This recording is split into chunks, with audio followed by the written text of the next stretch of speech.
ଥରେ ରାନୁ ବୋଲିକରି ଛୋଟ ଝିଅ ଗୋटे ତାର ବାପା ସାଙ୍ଗେ ନଦୀ ବଢ଼ି ଦେଖି ଯାଇଥାଏ।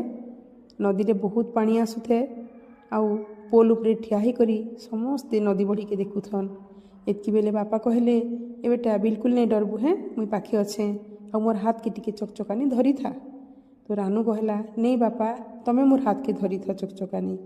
ଏମିତି ବେଲାକେ ପାଖର ଲୋକ ସବୁ ହସଲେ ଆଉ ଝିଅ ବଢ଼ିଆ ମଜାକ କରସିରେ ବୋଲିକରି ଭାବଲେ। କିନ୍ତୁ ବାପା ଫେର୍ କହିଲେ, ହଇରେ ଝିଅ ତୁଇ ଧରଲେ କି ମୁଇଁ ଧରଲେ ସମାନ କଥା ନେଇ ସେ କେଁ, ତୁଇ ଟିକେ ଚକଚକାନି ଧରିଥା।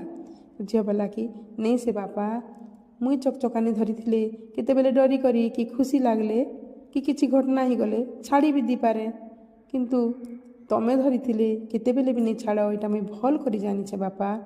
ତମେ ଯେତେ ତମକେ ଅସୁବିଧା ପଡ଼ୁ କି ଦୁଃଖ ପଡ଼ୁ କି ସୁଖ ବି ପଡ଼ୁ, ତମେ ମୋର୍ ହାତକେ କେବେ ନେଇ ଛାଡ଼। ଏଥିର୍ଲାଗି ବାପା ତମେ ଧରିଥ ମୋର୍ ହାତକେ। ଇ କଥା କହିବାର୍ ସାଙ୍ଗେ ସାଙ୍ଗେ ପୁରା ବାପା କାନ୍ଦି ପକାଲେ ଶୁନିକରି, ଆଉ ବାକି ଲୋକମାନେ ବି ପୁରା ଆଖିରୁ ଲୁହ ଗଡ଼େଇ ପକାଲେ। ଆହା ସତ୍ କଥା ବୋଲିକରି। ବାପା ଗୋଟେ ଏମିତି ମଣିଷ ଯିଏକି ଦୁନିଆରେ ସବୁଠାରୁ ବଡ଼, ଭଗବାନ ସାଙ୍ଗେ ସମାନ, ସେ ଭଗବାନରୁ ବି ବଡ଼ାନ୍।